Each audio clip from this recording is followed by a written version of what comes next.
ইনশাআল্লাহ দোয়া করি যত বেটা সুস্থ সবল আল্লাহ রাখুক। হ্যাঁ, আলহামদুলিল্লাহ, আপনারা দোয়া করবেন। আমরা এরকম চাচা এবং এরকম আমার চাচা বাদেও আরো যত মানুষ আছে, আমরা চেষ্টা করব কোটি মানুষের হাসির কারণ হতে। আসসালামু আলাইকুম। ওয়ালাইকুম সালাম। চাচা কেমন আছেন? আলহামদুলিল্লাহ, শরীর স্বাস্থ্য ভালো? ইনশাআল্লাহ। আমার চাচা খুব সহজ সরল হাসি খুশি মানুষ। চাচা, আপনার সাথে মজার একটা গেম খেলবো। হ্যাঁ, আচ্ছা এই আচ্ছা কাজের ফাঁকে আমরা একটা গেম খেলবো। আপনাকে ছোট্ট একটা প্রশ্ন করব, প্রশ্নের উত্তর দিতে পারলে আমার কাছ থেকে ছোট্ট একটা পুরস্কার পাবেন। হ্যাঁ, আচ্ছা। প্রশ্ন করব। হ্যাঁ হ্যাঁ, আচ্ছা, বলেন তো বাংলাদেশের জাতীয় ফুলের নাম কি?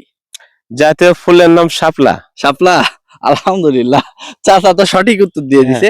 আপনারা দেখছেন আমার এই চাচা খুব সহজ সরল এবং হাসি খুশি, এবং এই বিল আমার জন্মস্থান এখানে, এবং এখানেই আমাদের বেড়ে ওঠা। কি বলেন চাচা? হ্যাঁ, আমাকে তো চিনেন চাচা নাকি? অবশ্যই অবশ্যই। ছোটবেলা থেকে মানুষ করছেন। আর অবশ্যই। আমরা এই যে চাচা খেতে কাজ করছিল, চাচার সাথে একটু মজার সময় পার করলাম। আর চাচা সহজ সরল এবং হাসি খুশি মানুষ, আর প্রশ্নের সঠিক উত্তর দিছে। এই জন্য চাচার জন্য আমার পক্ষ থেকে ছোট্ট একটা উপহার। চাচা, এটা আপনার জন্য। আলহামদুলিল্লাহ। একটু বুক মিলাবো চাচা, কোদাল রেখে দেন আপনি। আচ্ছা। আচ্ছা, আসেন। আলহামদুলিল্লাহ, আল্লাহ আপনাকে ভালো রাখুক। আমার জন্য দোয়া করেন চাচা, দোয়া করবেন।